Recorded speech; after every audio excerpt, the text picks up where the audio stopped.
Hello जय हिंद दोस्तों, मैं आप सभी लोगों को अपने चैनल एमएमजे क्लास में सभी का स्वागत करता हूं। आशा करता हूं आप सभी अच्छे होंगे, बेहतरीन होंगे, शानदार होंगे। तो आज हम नया टॉपिक पढ़ने वाले हैं, आधुनिक इतिहास का कला एवं संस्कृति। क्या है? इतिहास का कला एवं संस्कृति पढ़ने वाले हैं, जानने वाले हैं। तो ये क्लास 1 है, ठीक, पार्ट 2 नहीं है, ठीक है, क्लास 1 है, लिख लीजिएगा, मिस्टेक हो गया थोड़ा गलती में। ये क्लास 1 है, ठीक, पार्ट 1 है, ठीक, पार्ट 1 है, याद रखिएगा। तो आप किसी भी एग्ज़ाम की तैयारी कर रहे हैं, चाहे रेलवे, एसएससी, यूपीएससी, यूपीएसआई हो, कोई भी एग्ज़ाम की तैयारी कर रहे हो, तो सभी एग्ज़ामों में कला एवं संस्कृत से ज़रूर क्वेश्चन ज़रूर पूछे जाते हैं, हर एग्ज़ाम में पूछे जाते हैं, ठीक। तो आप चैनल पर नए हैं तो चैनल को सब्सक्राइब कर लीजिए। आप अपने दोस्तों भाइयों के साथ भी शेयर कीजिए जो लोग गवर्नमेंट एग्ज़ाम की तैयारी कर रहे हैं। तो आपसे गुजारिश है, विनती है, निवेदन है कि इस क्लास को पूरा देखिए, ठीक। आप डेली क्लास को रिवाइज करते रहिएगा। 15-20 मिनट की क्लास रहती है, आप रिवाइज कर सकते हैं। तो आप जितना अच्छा रिवाइज करेंगे, जितना डेली, उतना ही अच्छा आपको परिणाम मिलेगा, ठीक। तो चलिए बिना टाइम वेस्ट के क्लास को स्टार्ट करते हैं। पहला क्वेश्चन है, मधुबनी पेंटिंग किस राज्य से संबंधित है? मधुबनी पेंटिंग किस राज्य से संबंधित है? तो सभी लोगों को पता होगा, जिसको नहीं पता हो तो जान लीजिए, बिहार। किस राज्य से संबंधित है मधुबनी पेंटिंग? बिहार राज्य से संबंधित है, याद रखिएगा।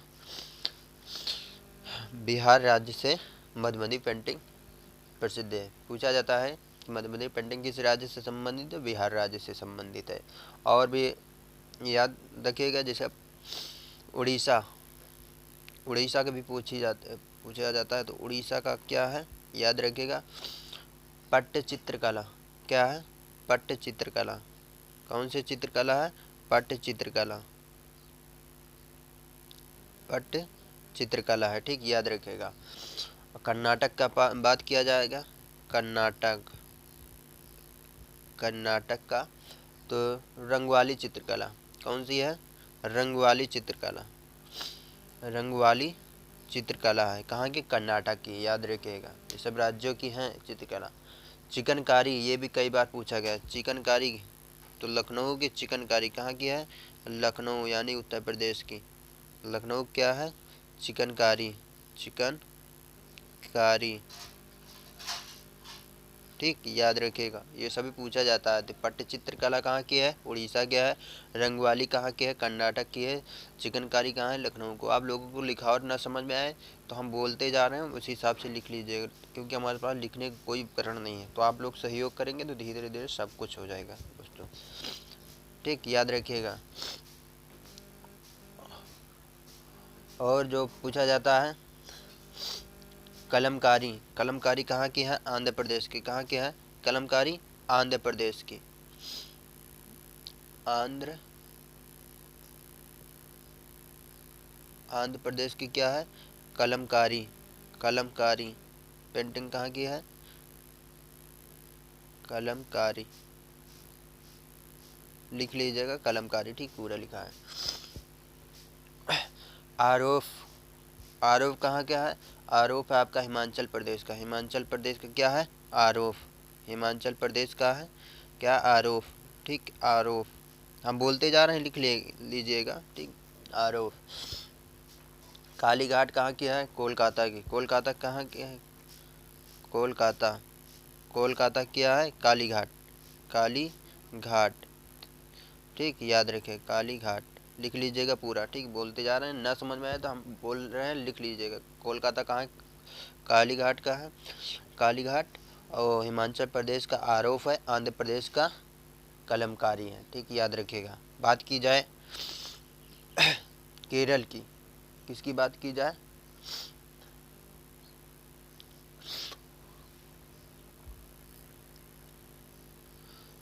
तमिलनाडु को कोल्लम, क्या है? तमिलनाडु का कोल्लम, क्या है? कोल्लम, कोल्लम। उसके बाद एक और है तंजौर। ये दो चित्रकारी पेंटिंग यहाँ की है, ठीक, कोल्लम और तंजौर, याद रखिएगा।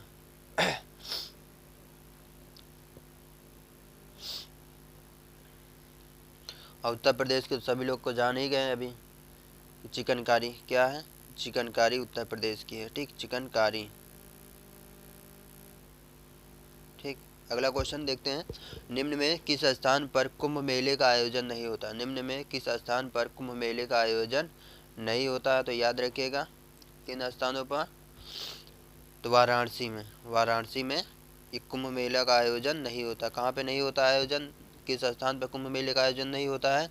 तो वाराणसी। इसमें कुंभ मेला भी चल रहा है, ठीक। तो याद रखिए कहाँ चल रहा है, कमेंट करके ज़रूर बताइएगा, और कमेंट करके ये भी बताइएगा कितने सालों में लगता है एक बार, ठीक।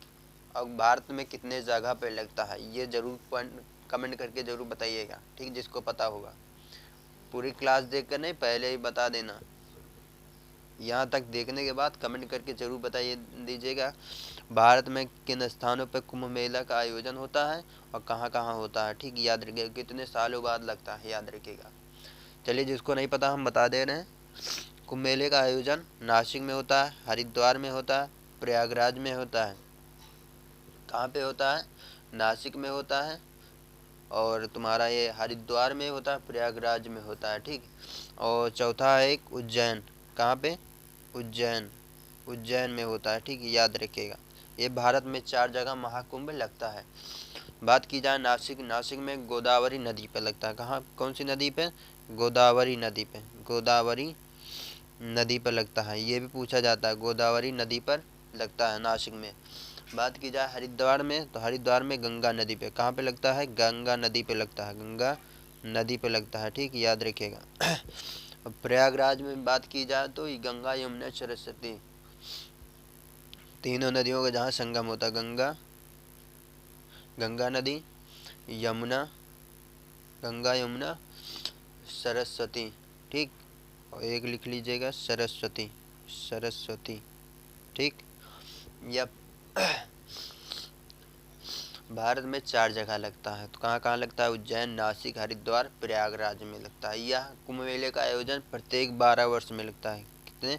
प्रत्येक 12 वर्ष में ये कुंभ मेले का आयोजन होता है। छोटा कुंभ मेला बोला जाए तो 6 वर्ष बाद लगता है, हर 6 पर लगता है, ठीक। हाँ, 6 वर्ष के बाद लगता है। तो आप लोग जान गए होंगे भारत में किस स्थान पर कुंभ मेले का आयोजन होता है। तो उज्जैन, नासिक, हरिद्वार, प्रयाग। उज्जैन में,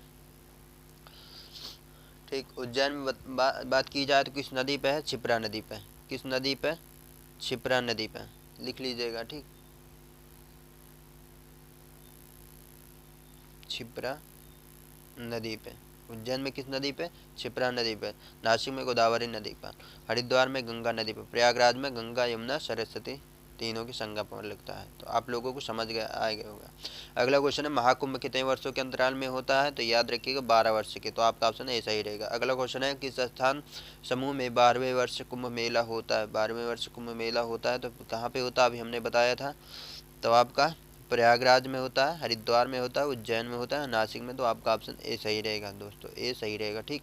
अगला क्वेश्चन है, ओणम किस किस प्रदेश का त्यौहार है? ओणम किस प्रदेश का त्यौहार है? तो याद रखिएगा केरल। ओणम किस प्रदेश का त्यौहार है? तो ओणम, ओणम किस देश का है? प्रदेश का है, सॉरी, किस प्रदेश का है? तो केरल प्रदेश का है, ठीक। याद रखिएगा हमने मतलब स्टेट वाइज भी त्यौहार करा रखे हैं, तो आप लोग जाके देख लीजिए, प्लेलिस्ट नहीं बनी हो सर्च कर लीजिएगा, आ जाएगा, ठीक। जाके देखेंगे तो वीडियो में पड़ा होगा, ठीक। त्यौहार हुआ आपका, ये चित्रकारी हुआ, ये सब करा रखे हैं, ठीक। याद रखिएगा। अगला क्वेश्चन है, बहु किस बिहू, बिहू किस प्रदेश का लोक नृत्य है? बिहू किस प्रदेश का नृत्य है? तो याद रखिएगा असम। किस राज्य का है? असम का है, ठीक। याद रखिएगा। अगला क्वेश्चन है, पोंगल किस राज्य का त्यौहार है? पोंगल किस राज्य का त्यौहार है? तो याद रखिएगा तमिलनाडु का। किस राज्य का है पोंगल? तमिलनाडु का है। ये जब पूछे जाते हैं हर एग्जाम में, याद रखिएगा। पोंगल किस राज्य का त्यौहार है? तमिलनाडु का। अगला क्वेश्चन है, दक्षिण भारत का त्यौहार ओणम संबंध है। दक्षिण भारत का त्यौहार किससे संबंधित है? तो याद रखिएगा महाबली से। किससे संबंधित है? महाबली। ये केरल राज्य का सबसे बड़ा त्यौहार है।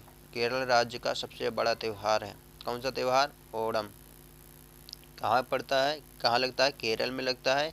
यह सबसे बड़ा त्यौहार है केरल का, यह सबसे सबसे बड़ा त्यौहार है। बड़ा त्यौहार, बड़ा त्यौहार या मेला है, ठीक, याद रखिएगा। यह 10 दिनों तक चलने वाला त्यौहार है। कितने दिनों तक चलता है? 10 दिनों तक चलता है। कितने दिनों तक? कितने दिनों तक? 10 दिनों तक, ठीक, तक चलने वाला यह त्यौहार है। अगला क्वेश्चन है, आतापू निम्नलिखित त्योहारों में से किससे संबंध है? ठीक, तो याद रखिएगा ओणम। किससे संबंध है? आतापू ओणम से। ये कहा जाता है कि आतापू ओणम त्यौहार के दौरान घरों में बनाई गई रंगोली को कहते हैं। घरों में जो बनाई जाती है रंगोली उसे हम क्या कहते हैं? आतापू कहते हैं, ठीक, याद रखिएगा।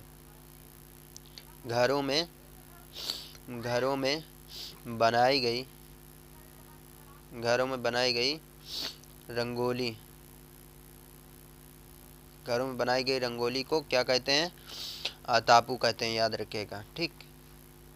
अगला क्वेश्चन है, तमाशा संगीत नाटक का प्रसिद्ध लोक स्वरूप है और यह संबंधित है। तो यह संबंधित किससे है? तो याद रखिएगा महाराष्ट्र से। किससे संबंधित है? महाराष्ट्र से। आपका ऑप्शन सी सही रहेगा। अगला क्वेश्चन है, चित्राचार्य उपेंद्र महारथी की पुस्तक वेणु शिल्प का संबंध निम्नलिखित में से किस कला से है? तो किस कला से है? याद रखिएगा बांस कला से। किस कला से? बांस कला से। तो आप लोगों को क्लास कैसी लगी? क्लास अच्छी लग रही हो तो कमेंट करके जरूर बताइएगा। आप चैनल पर नए हैं तो चैनल को सब्सक्राइब कर लीजिएगा और पिछली क्लास भी रिवाइज करते रहेगा और हमने चैप्टर वाइज पूरा क्लास करा रखे हैं, ठीक, तो आप देख सकते हैं। अगला क्वेश्चन है, उस देव स्थान का नाम बताएं जिसमें मुख्य देवता अन्य तीन से भिन्न है। तो याद रखिएगा जगन्नाथ। ये बाकी तीनों से एक संबंध है, इनका तीनों का एक संबंध है। अमरनाथ, केदारनाथ, विश्वनाथ ये शिव के हैं। ये शिव से संबंधित है। किससे संबंधित है? ये शिव से संबंधित है।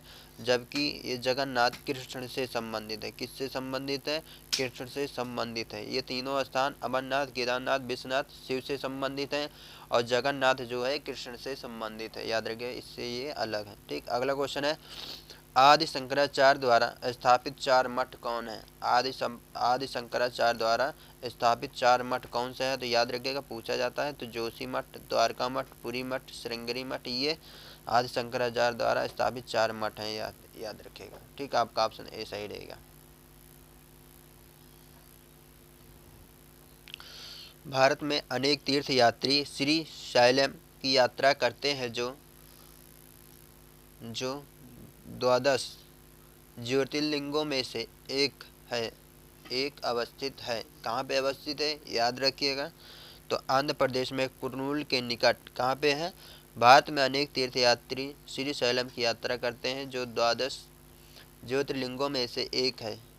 कितने ज्योतिर्लिंग है? शायद 12 ज्योतिर्लिंग है, ठीक, कमेंट करके जरूर बताइएगा कितने हैं। तो उसमें से एक आंध्र प्रदेश में कुर्नूल के निकट स्थित है, याद रखिएगा। अगला क्वेश्चन है, किस राज्य में बौद्ध स्थल ताबो मठ अवस्थित है? किस राज्य में बौद्ध स्थल ताबो मठ अवस्थित है? कौन सा मठ? ताबो मठ अवस्थित है, याद रखिएगा। तो किस राज्य में है? हिमाचल प्रदेश में। हिमाचल प्रदेश में। इस मठ की स्थापना कब हुई थी? याद रखिएगा 996 ईस्वी।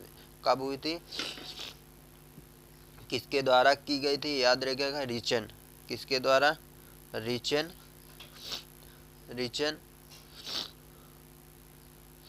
जंगायो द्वारा। रिचन जंगायो द्वारा इसकी स्थापना की गई थी, याद रखिएगा। कौन सा मठ है? ताबो मठ। तो आपका ऑप्शन भी सही रहेगा। अगला क्वेश्चन है, लोसांग एक उत्सव है जो मनाया जाता है। लोसांग उत्सव कहाँ का है? तो याद रखिएगा सिक्किम का है। किस राज्य का है? सिक्किम का है।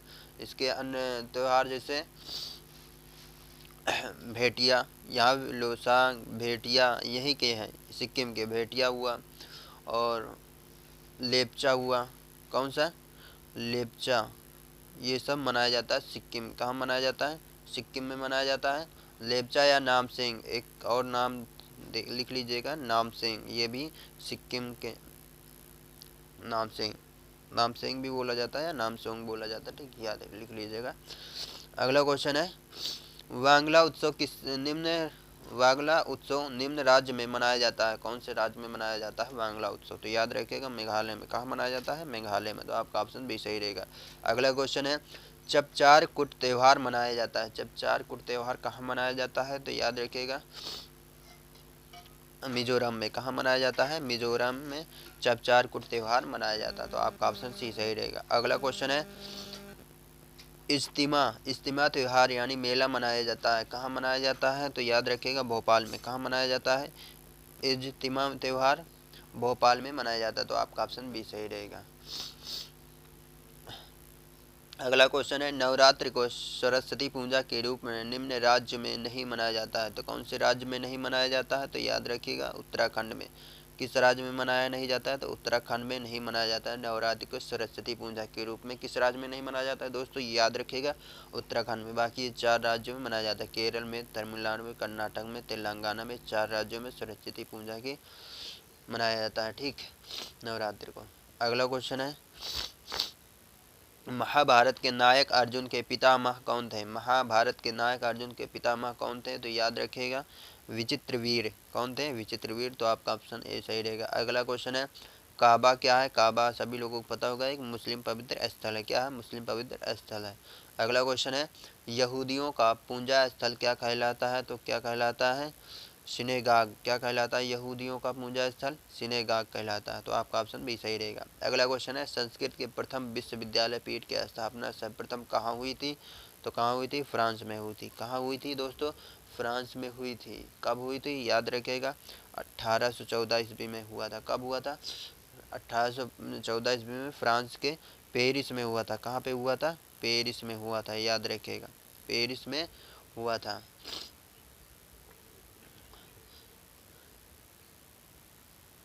ठीक।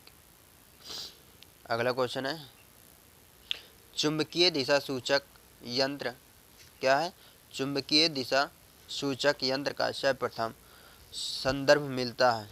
संदर्भ मिलता है तो कहाँ मिलता है? ये पूछ रखा है जवामिउल हिकायत में। कहाँ मिलता है? जवामिउल हिकायत में चुंबकीय दिशा सूचक यंत्र का सर्वप्रथम संदर्भ कहाँ मिलता है? जवामिउल हिकायत में मिलता है। ये नूरुद्दीन मोहम्मद औफी की कृति। जो चुंबकीय दिशा सूचक यंत्र है किसकी कृति है? तो याद रखिएगा नूरुद्दीन। नूरुद्दीन लिख लीजिएगा, हम बोल दे रहे हैं नूरुद्दीन, कभी कभार पूछ सकता है आपसे। नूरुद्दीन मोहम्मद औफी। क्या है? औफी की कृति, याद रखिएगा। ठीक, किसकी है? नूरुद्दीन मोहम्मद औफी की कृति। ठीक, जिसका संबंध जवामिउल हिकायत में मिलता है। अगला क्वेश्चन है चित्रगुप्त स्वामी मंदिर जिसमें चित्रगुप्त का एकमात्र मंदिर माना जाता है वह स्थित है कहाँ पे? कहाँ पे स्थित है? याद रखिएगा कांची में। कहाँ पे स्थित है? चित्रगुप्त स्वामी मंदिर जिसे चित्रगुप्त का एकमात्र मंदिर माना जाता है, कहाँ पे स्थित है? तो याद रखिएगा दोस्तों ये आपका स्थित है कांची में। कांची में कहाँ, किस राज्य में बोला जाए? तो तमिलनाडु के। तमिलनाडु के तमिलनाडु के लिख लीजिएगा। ना समझ में आया लिखावट तो हम बोल रहे हैं लिख लीजिएगा, क्योंकि हम हाथ से लिख रहे हैं, सही से नहीं लिख पा रहे हैं। तमिलनाडु के कांचीपुरम में। कांचीपुरम में। कांचीपुरम में। कांचीपुरम में। ठीक। अगला क्वेश्चन है उस स्थान का नाम बताइए जहां गीतकार श्री त्यागराज के सम्मान में नियमित रूप से त्यागराज आराधना त्यौहार मनाया जाता है। तो कहाँ मनाया जाता है दोस्तों?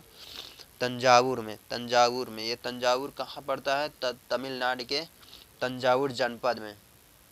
ठीक, कहाँ पड़ता है? और त्यागराज, श्री त्यागराज का जन्म कहाँ पे हुआ? तो याद रखिएगा तमिलनाडु राज्य के तंजावुर जिला में। कहाँ पे पड़ता है? तंजावुर जिले के थिरुवयारू थिरुवयारू नामक स्थान पे हुआ था, याद रखिएगा।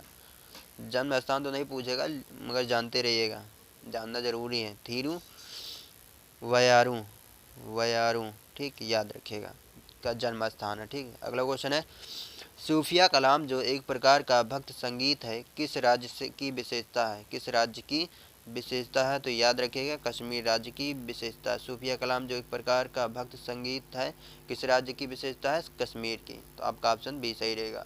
अगला क्वेश्चन है मीमांसा दर्शन के अनुसार मुक्ति संभव है तो कर्म से। कर्म से, कम कर्म जितना करोगे उतना अच्छा परिणाम मिलेगा। यही कहते हैं मीमांसा दर्शन के साथ मुक्त संभव है तो कर्म से। ठीक, अच्छा कर्म करोगे तो अच्छा फल मिलेगा। याद रखिए, कोई भी काम हो अच्छे से करोगे तो अच्छा ही मिलेगा। अगला क्वेश्चन है, ईश्वर पूजा की जागर पद्धति प्रमुखता होती है। ईश्वर पूजा की जागर पद्धति प्रमुखता होती है तो कहाँ पे होती है? उत्तराखंड में। कहाँ पे होती है जागर पद्धति? उत्तराखंड में होती है। तो आपका ऑप्शन भी सही रहेगा। अगला क्वेश्चन है, रथ यात्रा महोत्सव कहाँ होता है? रथ यात्रा महोत्सव कहाँ होता है? तो याद रखिएगा पुरी में होता है। ये पुरी में होता है। पुरी कहाँ पड़ता है? उड़ीसा में। कहाँ पड़ता है? उड़ीसा में पड़ता है आपका। ठीक, जिसे जगन्नाथपुरी में होता है। ठीक, याद रखिएगा। अगला क्वेश्चन है, निम्नलिखित स्थानों में से किसे मंदिरों का नगर के रूप में जाना जाता है? मंदिरों को नगर के रूप में जाना जाता है तो मलूटी को। किसको? मलूटी को। तो आपका ऑप्शन सी सही रहेगा। अगला क्वेश्चन है, अल्लाह रखा प्रसिद्ध वादक किससे संबंधित है? अल्लाह रखा प्रसिद्ध वादक किससे संबंधित है? तो याद रखिएगा तबला से। किससे संबंधित है? तबला से संबंधित है। तो आपका ऑप्शन सी सही रहेगा।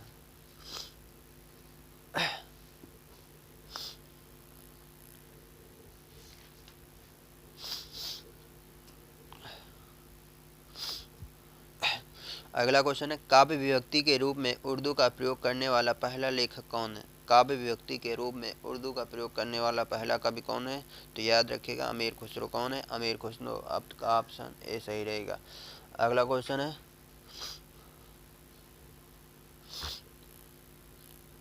शास्त्रीय संगीत पर प्रसिद्ध रचना राधा गोविंद संगीत सार के रचयिता कौन है?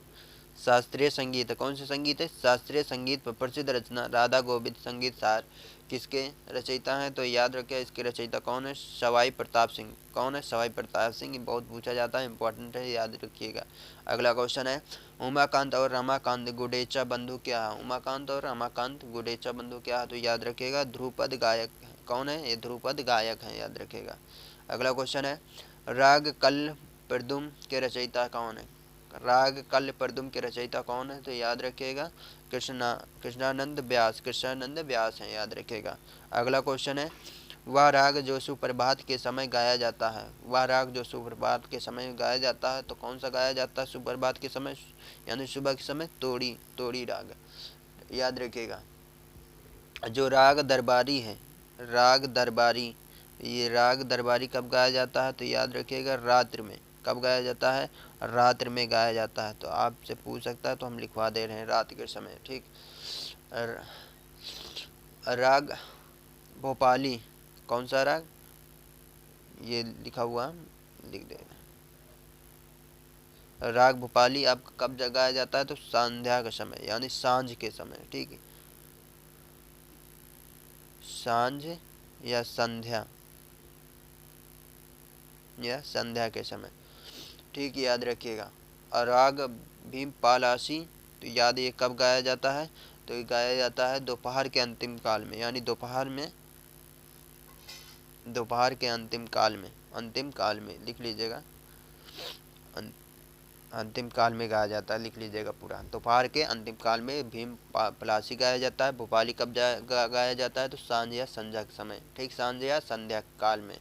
दरबारी कब गाया जाता है? राग दरबारी रात में गाया जाता है। तोड़ी कब गाया जाता है? तो याद रखिएगा सुप्रभात के समय गाया जाता है। अगला क्वेश्चन है, पंडित भीमसेन जोशी संबंधित है। पंडित भीमसेन जोशी किससे संबंधित है? संगीत से। किससे संबंधित है? संगीत से। तो आपका ऑप्शन डी सही रहेगा। अगला क्वेश्चन है, प्रसिद्ध शास्त्रीय गायक भीमसेन जोशी संबंधित हैं।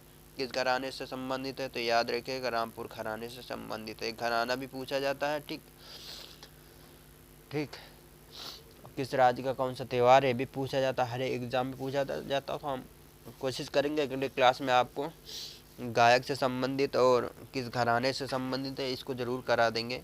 एक टॉपिक लाकर ज़रूर करा देंगे। ठीक, और किस वाद्य यंत्र से, किस वादक से संबंधित है ये भी हम करा देंगे। ठीक, तो आप लोग बने रहिएगा क्लास में। आप पूरा देखिए, क्लास को रिवाइज करते ही रहिए। आप चैनल पर नए आए हो तो चैनल को सब्सक्राइब कर लीजिएगा। ठीक, आपसे निवेदन है, विनती, इस क्लास को पूरा देखिए। पूरा देखेंगे तभी आपको समझ में आएगा। ठीक, और भी क्लास है चैप्टर वाइज करा रखी हैं, सभी को देख लीजिएगा जाकर।